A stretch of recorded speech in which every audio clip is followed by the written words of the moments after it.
The massive chamber of the Galactic Council stretched endlessly upward, its crystalline walls catching and reflecting the light of 1,000 stars.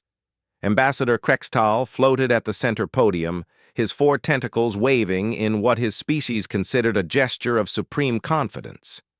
Around him, representatives from 200 civilizations watched in silence.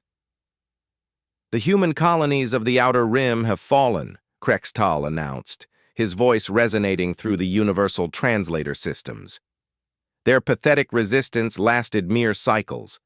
As predicted, these humans proved to be nothing more than primitives playing with technology they barely understood. A ripple of satisfaction passed through the assembled beings. The Vorthon delegates' scales shifted to a pleased purple, while the mechanical syntheri hummed in harmonious agreement. They had all agreed that humanity's rapid expansion posed a threat to the established order of the galaxy. Commander Zeph of the Council's military forces projected a holographic display showing the burning remains of New Damascus, humanity's furthest colony. Their fleet consisted of only 300 vessels. We destroyed them with minimal losses. The humans fought with outdated tactics, charging directly into our formations like mindless beasts. "What of their homeworld?" asked the ethereal voice of the Lumini representative. "Earth remains isolated behind our blockade," Zeph replied. "They have attempted no rescue missions, sent no reinforcements. It appears they have accepted their fate." The council members exchanged knowing glances. Many species had challenged the council's authority over the millennia. All had been brought to heel, their territories absorbed, their technologies cataloged and distributed among the member races. Humanity would be no different. On Earth, in a bunker buried deep beneath the Rocky Mountains, General Sarah Chen stood before a wall of screens, showing the destruction of humanity's outer colonies. Her face remained impassive as she watched her people die, but her knuckles were white where she gripped the edge of the command table. "Status report," she said quietly. Colonel Marcus Rodriguez pulled up a tactical display. "New Damascus, Kepler Station, and the Proxima colonies are gone. 30,000 colonists confirmed dead. The Council's fleet is maintaining position around the debris fields." "They're gloating," muttered Captain Lisa Park from her station, "sending these images on open channels for everyone to see." Chen nodded slowly. "Let them gloat. How long until Project Nemesis is ready?" 72 hours for full deployment," Rodriguez answered. "The production facilities on Titan have been working around the clock. We have 10,000 units ready, with another 50,000 in final assembly." "And the volunteers?" "Every single one is ready, General. The neural linking process is complete. They know what we're asking of them." Chen turned to face her command staff. These 20 men and women represented the best military minds humanity had produced. They had spent the last 5 years preparing for this moment, ever since first contact had revealed the Galactic Council's true nature. "The Council made a mistake," she said. "They judged us by our outer colonies, by the ships and weapons we allowed them to see. They never bothered to learn our history, to understand what happens when you back humanity into a corner." She gestured to the screens showing the Council's fleet. "They think they've won because they destroyed a few colonies we populated with volunteers who knew they were bait. They think our outdated ships and conventional weapons represent the peak of human military technology." Park brought up a new display showing Earth's hidden military installations. 60 underground production facilities operating at maximum capacity. The orbital shipyards behind Jupiter's moon are producing a new warship every 18 hours. The quantum entanglement communication network is fully operational. "What about the Council's blockade?" asked Major Kim from Tactical Analysis. Chen smiled coldly. 120 Council ships maintaining a perimeter around Earth. They're so confident they've reduced patrol rotations. They don't even run deep scans anymore. In the depths of space, aboard the Council flagship Eternal Dominion, Shipmaster Vorak reviewed the daily reports with satisfaction. The humans had gone silent after the destruction of their colonies. No distress signals, no attempts at negotiation. Just silence. "Perhaps we overestimated them," his second-in-command suggested. "The intelligence reports indicated they were a warrior species, but they crumbled faster than the Cathari." Vorak's 6 eyes narrowed thoughtfully. "Something feels wrong.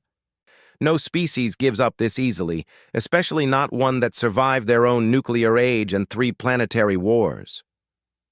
"You worry too much, Shipmaster. What could they possibly do?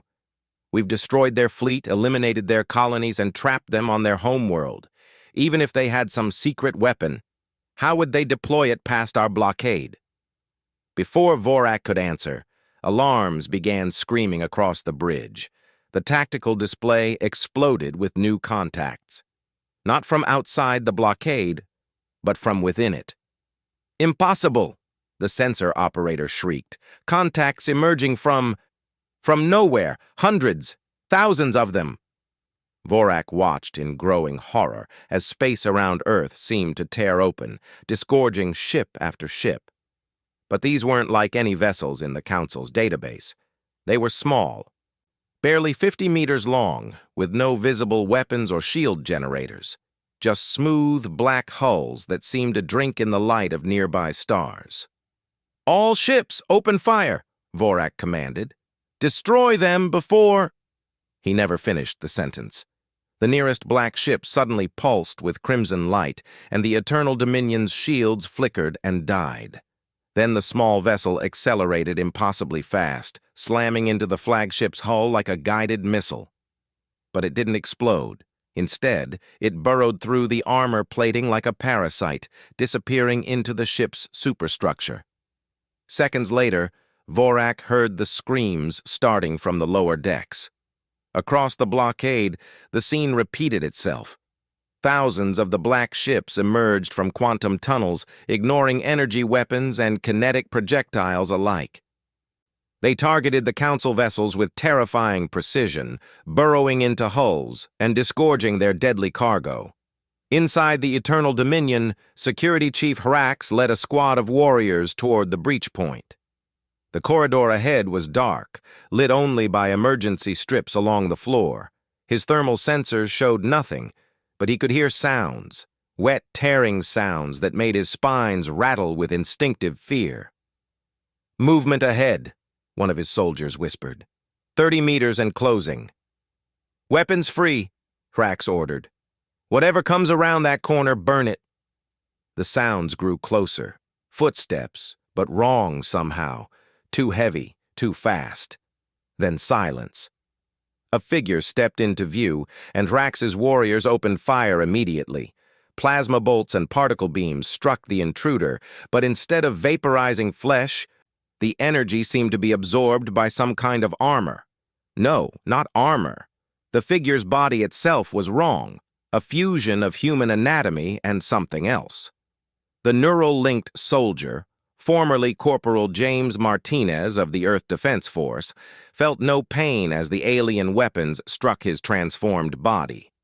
The Nemesis biotechnology had rebuilt him at the cellular level, turning flesh into something that could withstand the vacuum of space and energy weapons alike.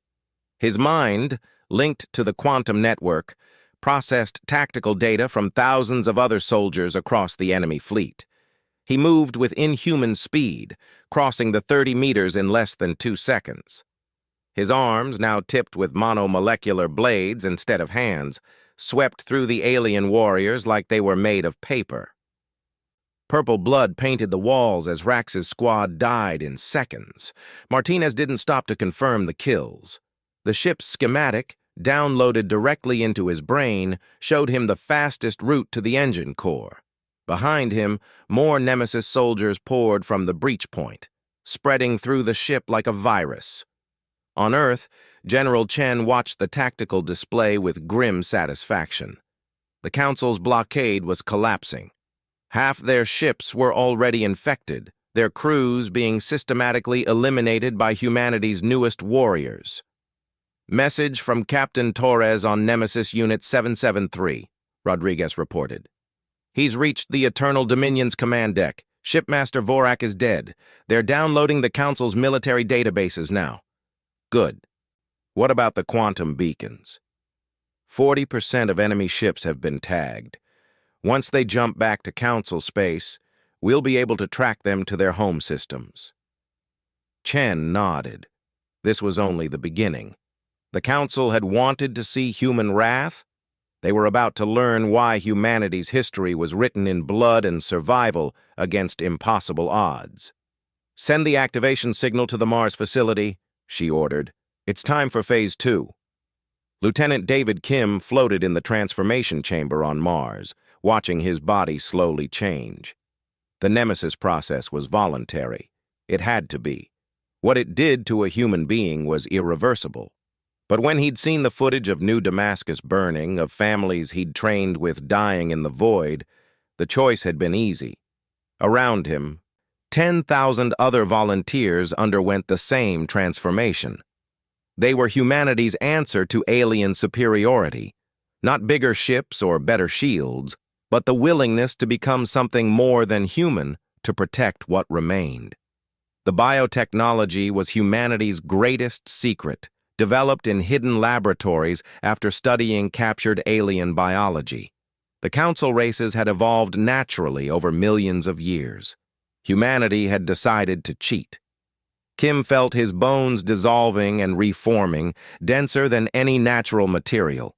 His neurons fired faster, connecting to the quantum network that would let him share consciousness with every other Nemesis soldier. His muscles were replaced with synthetic fibers that could exert tons of pressure. His eyes adapted to see across the entire electromagnetic spectrum. But the most important change was mental. The part of his brain that felt fear was being rewired, replaced with cold tactical processing. He would still be David Kim, but he would also be something else, humanity's vengeful fist. Back at the blockade, Shipmaster Vorak's final transmission played across the Council's emergency channels. They're not human anymore. They're something else. Send everything. Send... The message cut to static and screams. The remaining Council ships attempted to flee, activating their jump drives in desperation. But the Nemesis soldiers had been thorough. Navigation systems failed, engine cores overloaded. Ships that managed to jump found themselves carrying humanity's warriors back to Council space like a plague.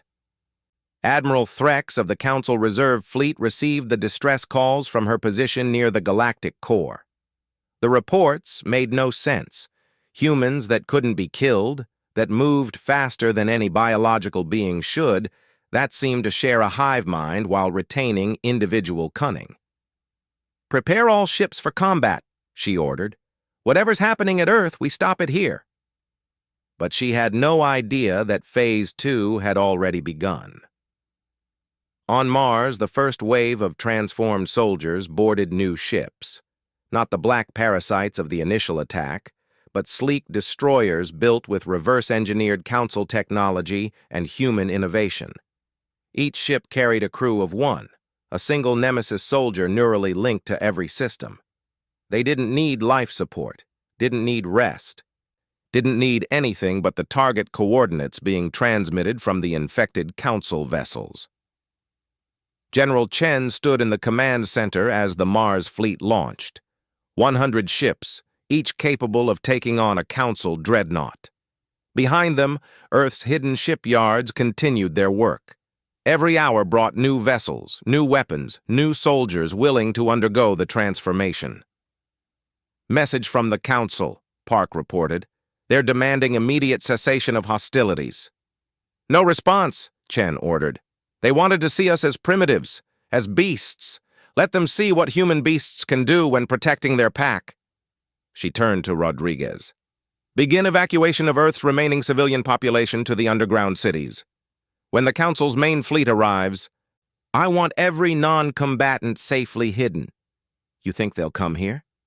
"Of course they will. They have to. We've shown them that humanity isn't just another species to be conquered and absorbed. We're something they've never faced before. a race willing to transform itself completely for survival and vengeance. In space, the infected council ships began their dance of death. Nemesis soldiers used their captured vessels to transmit false intelligence, luring more council forces into ambushes. They learned alien languages in minutes, perfectly mimicking distress calls and status reports. The council had spent millennia perfecting their military doctrine against conventional threats. They had never faced an enemy that could adapt at the cellular level, that treated its own humanity as an acceptable sacrifice for victory. Humanity had always been different from other species. Where others evolved slowly, humans adapted quickly. Where others sought harmony, humans thrived on conflict. Where others feared death, humans sometimes welcomed it if it meant their children would live. The Galactic Council had thought they were teaching humanity a lesson about its place in the universe. Instead, they had awakened something that had been sleeping since humans first came down from the trees, the willingness to become monsters to protect what they loved. As the first Council relief fleet jumped into the Earth system, they found not a broken, defeated species, but something far more terrifying. They found a race that had looked at the impossible odds and decided the solution was to stop being merely human. The battle for Earth was over. The war for the galaxy had just begun. Admiral Chris's fleet emerged from hyperspace, expecting to find Earth defenseless and its mysterious attackers scattered. Instead, her sensors screamed warnings as space itself seemed to writhe with movement. The human ships weren't just waiting. They had turned the entire star system into a killing field. Massive structures floated between Earth and Mars, constructions that hadn't existed days ago. They pulsed with energy signatures that made no sense to Council scientists. Worse, the debris field from the destroyed blockade had been transformed. The wreckage moved with purpose, reforming into weapons platforms and defensive stations. "Admiral," her tactical officer's voice shook. "The humans. They're using our own dead ships against us." Before Chrissa could respond, space erupted. The transformed debris launched itself at her fleet, guided by Nemesis soldiers who had fused themselves permanently with the alien technology. Council shields, designed to stop energy weapons and kinetic strikes, couldn't adapt to enemies that thought and reacted faster than any targeting computer.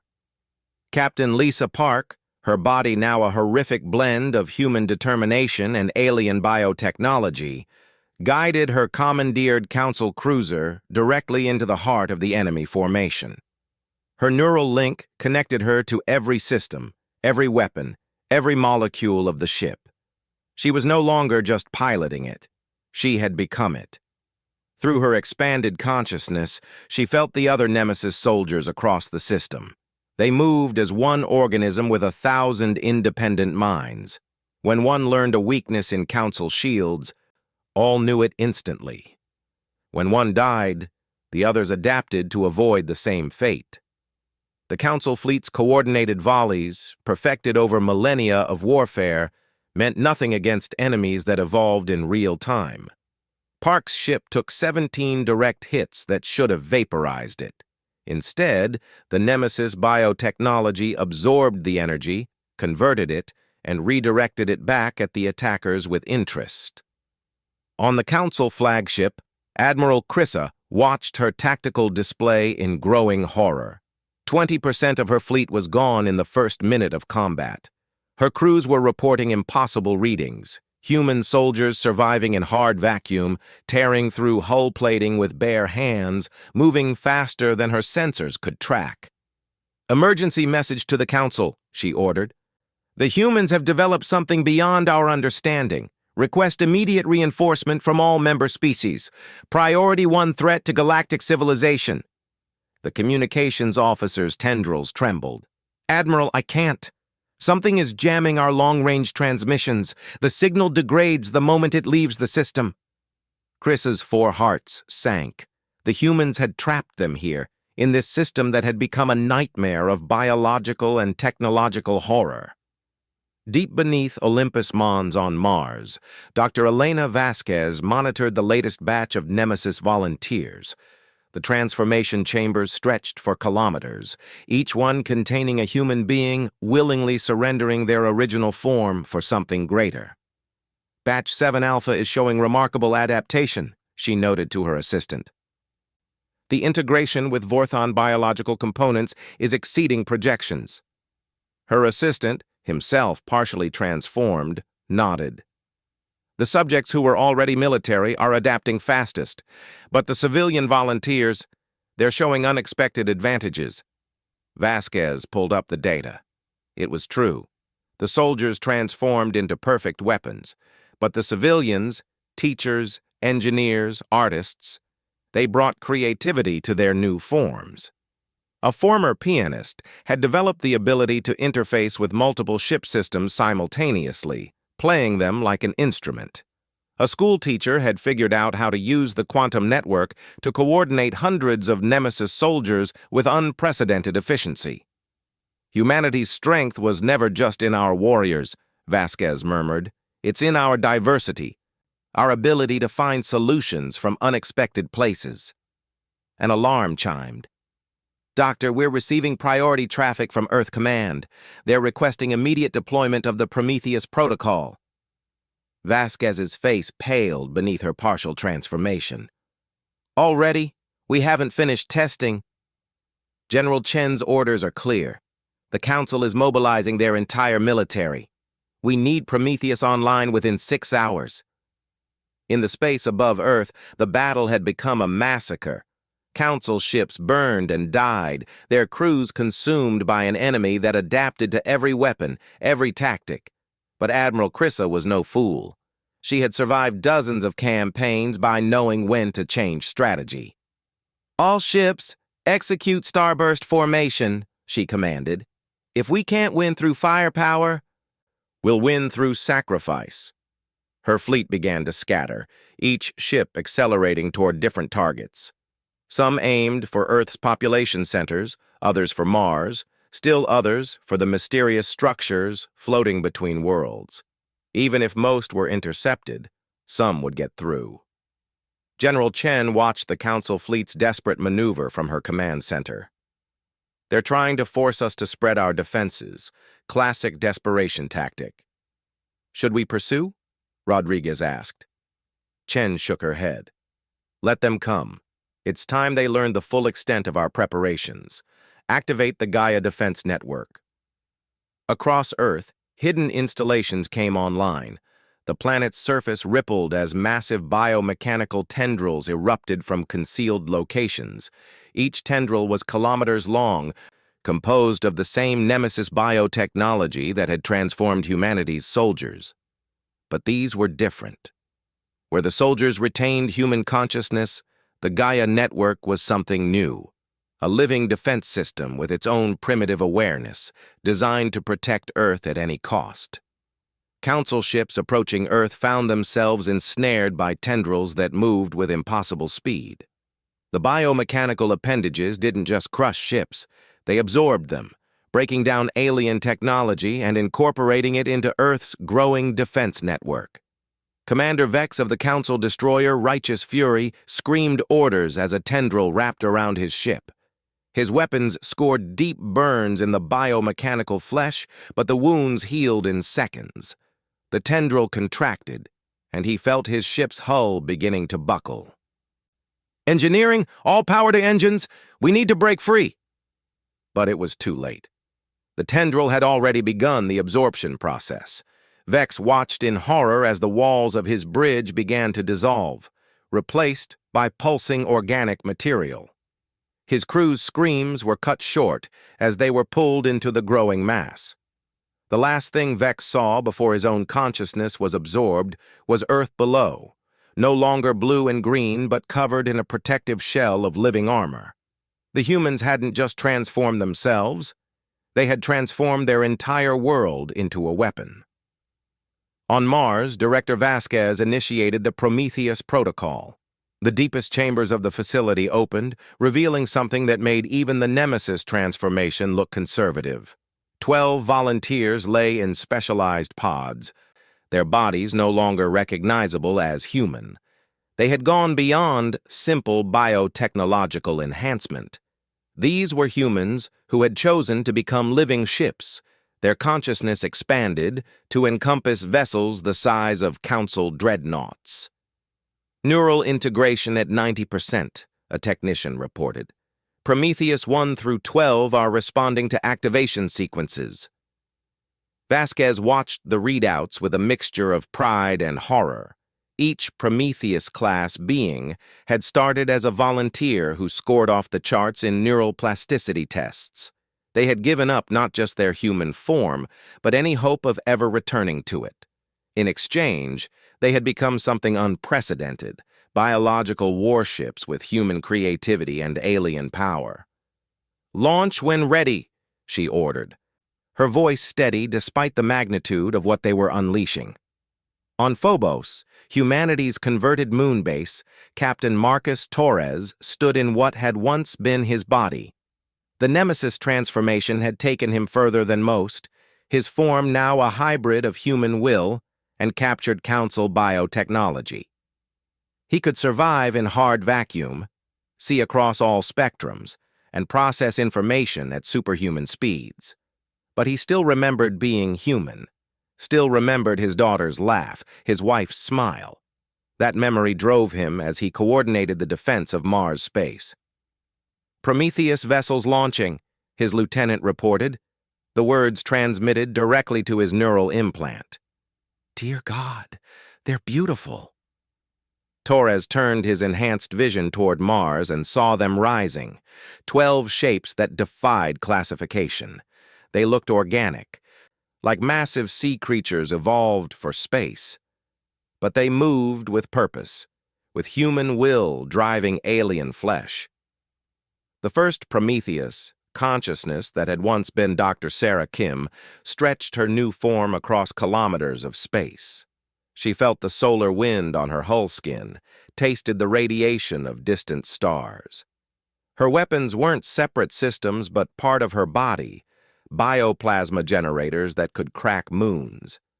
She and her siblings accelerated toward the scattered Council fleet, singing to each other across the quantum network. They had given up their humanity to become humanity's guardians, and they would not fail. Admiral Crissa saw them coming on her sensors and knew despair. These weren't ships in any sense her species understood. They were predators, evolved in the crucible of human desperation and innovation. "All ships, concentrate fire on the lead creature," she ordered, though she knew it was futile. Thousands of beam weapons and missiles struck Prometheus 1. Sarah Kim felt each impact like pinpricks on skin, annoying but not dangerous. Her bio-armor adapted in real time, becoming reflective where energy weapons hit, dense where kinetics struck. She opened what might generously be called a mouth and screamed, not with sound but with directed gravitational waves that shattered 3 Council destroyers. Her siblings joined the hunt, moving through the Council fleet like sharks through a school of fish. Inside the Council flagship, systems began failing as some form of biological virus spread through the computers. Not a digital virus. This was organic matter that had learned to interface with electronics, converting circuits to neural pathways. "It's in the walls!" an engineer shrieked. "The infection is spreading faster than we can contain it." Crissa made the only decision she could. "All hands, abandon ship! Repeat, abandon ship immediately!" But as her crew rushed to the escape pods, they found them already compromised. Nemesis soldiers had been waiting, patient as spiders. The evacuation became a slaughter. Back on Earth, General Chen received reports from across the system. The Council relief fleet was broken, its ships either destroyed or infected. But she felt no joy, only grim determination. "Status on Council reinforcements?" she asked. "Long-range sensors show massive fleet movements from the galactic core," Park reported.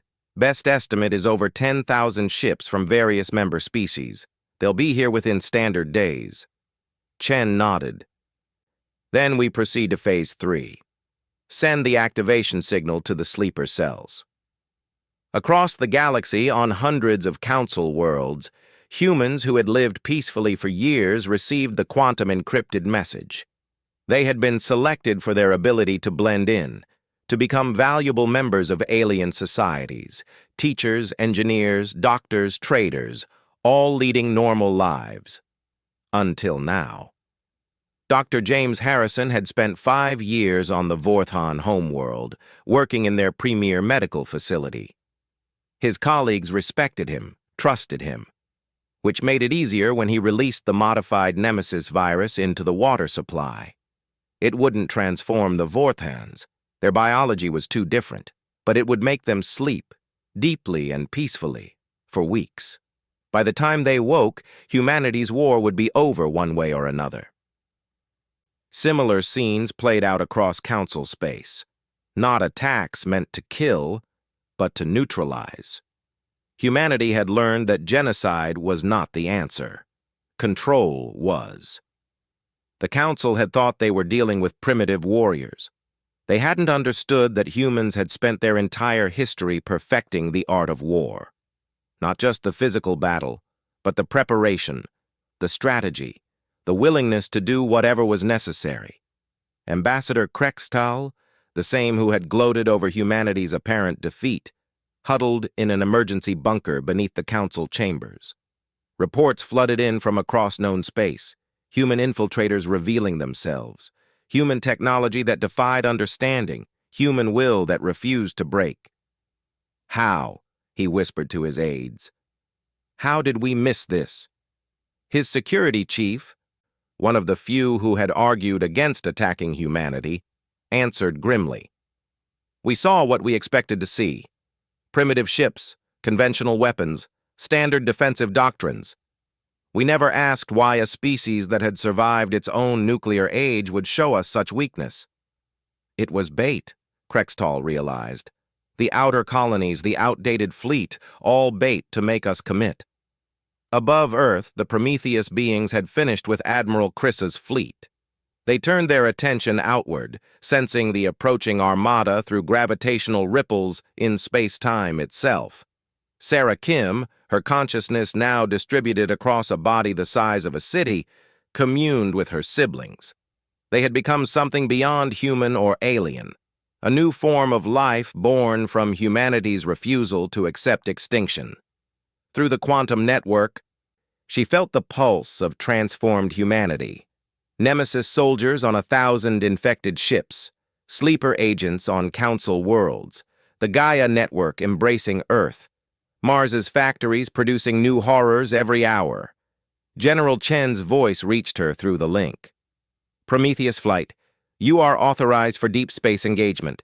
Show them that humanity's reach extends beyond our home system." Sarah and her siblings accelerated past light speed, their bio-engineered forms twisting space itself. They would meet the Council's grand fleet in the void between stars, where no help would come for either side. The war had started with humanity backed into a corner. Now, the entire galaxy would learn why human history was filled with stories of the weak overcoming the strong through sacrifice, adaptation, and the willingness to become something more than they were. The Council thought they had won when they destroyed a few colonies. They were about to discover they had merely awakened a sleeping giant that had spent 50,000 years learning how to survive against any odds. And survival, for humanity, had always meant being willing to change, to adapt, to become whatever was necessary to ensure the next generation would see another dawn. The void between star systems had never witnessed warfare on this scale. 10,000 council ships, the combined might of 200 civilizations, faced off against 12 beings that had once been human. The Prometheus entities hung in space like cosmic leviathans, their biomechanical forms rippling with power that defied conventional physics. Grand Admiral Sarek commanded from the super-dreadnought Unity of Purpose, a ship that had never known defeat in 800 years of service. His 6 eyes studied the sensor readings with growing unease. The human creatures weren't just big, they were wrong on every level his instruments could measure. Energy signatures are fluctuating beyond any known parameters, his science officer reported. They appear to be drawing power directly from subspace itself. All fleets, maintain formation, Sarek ordered across the combined communications network. These abominations may be powerful, but they are only 12. We are thousands. Sarah Kim felt the Council fleet's approach through senses no baseline human could comprehend. Her consciousness, spread across kilometers of transformed flesh, processed thousands of data streams simultaneously. Through the quantum network, she shared perception with her siblings, creating a combined awareness that spanned light years. The Council fleet opened fire at maximum range. Beams of exotic energy that could split planets struck the Prometheus entities. Sarah felt the impacts as a warm tingling across her hull skin. The energy meant to destroy her was instead absorbed, processed, and stored. She responded by opening wounds in space itself. The biomechanical modifications allowed her to manipulate gravity and space-time in ways the Council's scientists would have declared impossible. Miniature black holes bloomed in the midst of the enemy formation, dragging dozens of ships to their doom before evaporating in bursts of Hawking radiation. Her sibling, the being that had been Commander Alex Chen, demonstrated a different approach. His form split into thousands of smaller entities, each one a perfect copy carrying a fragment of his consciousness. They swarmed through the Council fleet like antibodies attacking an infection, latching onto hulls and beginning the conversion process. "They're not ships!" a panicked voice screamed across the Council's network. "They're immune systems! The humans have turned themselves into a galaxy-sized immune system!" On the Council capital world of Centerpoint, the emergency session had devolved into chaos. Representatives who had voted to humble humanity now faced the reality of what they had unleashed. The humans were prepared for this, the Lumini delegate pulsed in distress. "Every action we've taken was anticipated. They wanted us to attack." Ambassador Krextal's tentacles writhed in agitation. "Impossible! No species could plan for this level of transformation. The biological changes alone should have taken centuries of development." Unless, the ancient keeper of archives spoke for the first time in decades, they were already working on it. What if the humans were preparing for something else, something from their own history, and we simply triggered a response meant for a different threat? The chamber fell silent as the implications sank in. Humanity's rapid advancement, their paranoid military preparations, their willingness to sacrifice their own biology. It all pointed to a species that had faced extinction before and refused to face it again. In the depths of space, the battle had become a rout. The Prometheus entities adapted to every weapon, every tactic. Worse, they were learning, evolving, becoming more dangerous with each passing moment. Grand Admiral Sarek watched a third of his fleet burn in nuclear fire as one of the creatures, he couldn't think of them as human anymore, detonated its own power core and regenerated from the scattered atoms. His tactical options were exhausted. "Send a priority message to Centerpoint," he ordered quietly. "Recommend immediate negotiation with Earth. The humans have won." But even as he gave the order, he knew it might be too late. The infection spreading through Council space wasn't just biological or technological, it was ideological. Reports came in of Council citizens questioning their leadership, inspired by humanity's example of adaptation and survival. On Earth, General Chen stood in the transformed command center. The walls were no longer metal and plastic but living tissue, part of the Gaia network that had absorbed most of Earth's military infrastructure. She could feel the planet's pulse, the breathing of a world that had become a single organism dedicated to protecting its children. "The Council fleet is breaking," Rodriguez reported, his voice coming directly through her neural link. Prometheus flight reports 60% enemy casualties and climbing. And our losses? Prometheus 7 was severely damaged but is regenerating. Estimated full recovery in 4 hours. No permanent losses. Chen felt no satisfaction, only weariness. Open a channel to the council. All frequencies, all languages. The living walls shifted, forming a communication array that could reach across the galaxy. Chen stood before it, still mostly human in appearance, though her integration with command systems had changed her on levels not visible to the naked eye. "This is General Sarah Chen of Earth Command," she began, her words carried by quantum entanglement to every council world simultaneously. "Your fleet is broken. Your blockade is shattered. Your worlds are paralyzed by our agents. But humanity does not seek your destruction." She paused, letting the words sink in across 1,000 different species. "We seek acknowledgement. Acknowledgement that humanity will not be conquered, will not be absorbed, will not be reduced to a client species of your council. We have shown you what we are willing to become to survive. Do not force us to show you what we are willing to do to thrive." On Centerpoint, the council chambers erupted in debate. Some called for continued resistance, others for immediate surrender. But Ambassador Krextal, who had started this war with his arrogance, now stood with the weight of defeat on his tentacles. "The humans offer us a choice," he said, his voice carrying the authority of hard-learned wisdom. "Accept them as equals or face a species that has turned warfare into evolution itself. I know which I choose." The vote, when it came, was unanimous. Even the most militant species recognized that they faced something unprecedented, not just a military defeat, but a fundamental challenge to their understanding of what life could become. Back in the void, the Prometheus entities received the stand-down order. Sarah Kim felt something almost like relief as she pulled her consciousness back from the edge of violence. She and her siblings had become weapons that could crack worlds, but they remembered being human. They remembered love, hope, dreams of a peaceful future. One by one, they began the long journey back to Sol's system, leaving behind a council fleet grateful to be alive. But the real challenge was just beginning. On Mars, Dr. Vasquez faced the question that would define humanity's future: what to do with the transformed. "We have over 1 million citizens who have undergone various levels of Nemesis transformation," she reported to Earth Command. "Another 12 who have become Prometheus entities. None of them can return to baseline human form." General Chen, participating in the meeting through neural link, responded thoughtfully. "Then we don't try to reverse it. We integrate it.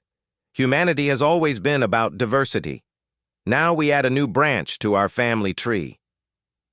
The months that followed were difficult. The Council, chastened by their defeat, offered humanity full membership with unprecedented autonomy. Some humans chose to remain baseline, living as their ancestors had.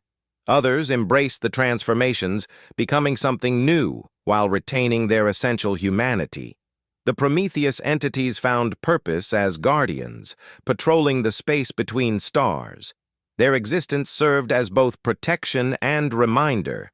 Humanity would never again be helpless before an alien threat. The Nemesis soldiers, no longer needed for war, turned their enhanced abilities to other pursuits. Some became explorers, able to survive in environments that would kill baseline humans. Others became researchers, their enhanced neural capabilities pushing the boundaries of science. On Earth, the Gaia network settled into dormancy, ready to awaken if needed, but content to sleep beneath the surface. Cities were rebuilt, now incorporating biological architecture that could adapt and grow with humanity's needs. 5 years after the war's end, Ambassador Krextal visited Earth for the signing of the new Galactic Accord. He found a world transformed but still recognizably human. Children played in parks where biomechanical trees provided shade and clean air. Artists created works that baseline and transformed humans could appreciate in their different ways. General Chen, now retired, met him at the memorial for the Battle of New Damascus. Her appearance had changed. The integration with command systems had left its mark. But her eyes remained human. "Do you regret it?" Krextall asked, gesturing to a group of Nemesis-transformed humans working on a construction project. "The changes your species has undergone?" Chen considered the question. "We regret that it was necessary, but humanity has always adapted to survive. We just took it further than most." "And if you had to do it again?" "We would, without hesitation. That's what the Council never understood about us. We don't just fight for victory, we fight for the right to exist on our own terms, and we'll become whatever we need to become to ensure that right." As they watched the sun set over the transformed Earth, Krextall understood. The Council had thought they were teaching humanity about power. Instead, humanity had taught the galaxy about will. The war was over, but its lessons would echo through the stars for millennia. Never again would any species underestimate the small, fragile-looking bipeds from the third planet of an unremarkable star. For humanity had proved a fundamental truth. When faced with extinction, they would not go quietly into the night. They would change the very definition of what it meant to be human. They would transform their bodies, their world, their entire civilization, if that's what survival demanded. The Council had thought they had won when they destroyed a few outer colonies.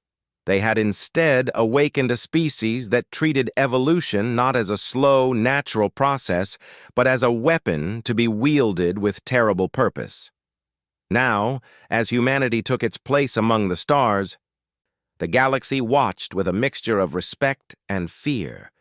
For if humans would do this to themselves to survive, what might they become to explore, to grow, to reach ever outward into the infinite dark? The answer was simple. They would become whatever they needed to become. And that adaptability, that willingness to transform, was humanity's greatest strength. The stars beckoned, and humanity answered, not as one species, but as many, all bound by the common thread of human will. They had faced extinction and chosen transformation. Now they faced the future and chose to embrace it in all its terrifying, wonderful possibility. The Galactic Council had thought they had won. Instead, they had catalyzed the birth of something new, a humanity unlimited by biology, unbound by conventional evolution, united by shared struggle and infinite potential. The war had ended. The real adventure was just beginning. Years later, children in council schools would learn about the human war as a cautionary tale, not about the dangers of warfare, but about the dangers of assumption. Never assume you understand a species based on appearances. Never assume that weakness is what it seems. And never ever assume that you've won until you understand what your enemy is willing to sacrifice. For humanity had sacrificed its original form to preserve its essential spirit. And in doing so, they had won not just a war, but the right to define their own destiny among the stars. The transformed soldiers stood guard at the edges of human space, no longer fully human, but still driven by human dreams. The Prometheus entities swam through the void, living ships with human souls. And on Earth, in the schools and homes where baseline and transformed lived side by side, children learned the most important lesson of all. Being human wasn't about the shape of your body or the nature of your biology. It was about the choices you made, the dreams you chased, and the lengths you would go to protect what mattered. The Galactic Council had thought they had won. They had merely taught humanity how to evolve, and evolution in human hands had become something the galaxy had never seen before. A conscious choice, a weapon, and ultimately a gift to future generations who would never have to face extinction alone and unprepared. In the end, humanity's wrath had transformed not just their enemies, but themselves. And in that transformation, they had found something greater than victory. They had found a new way forward, written in the stars with the ink of sacrifice and the promise of infinite possibility.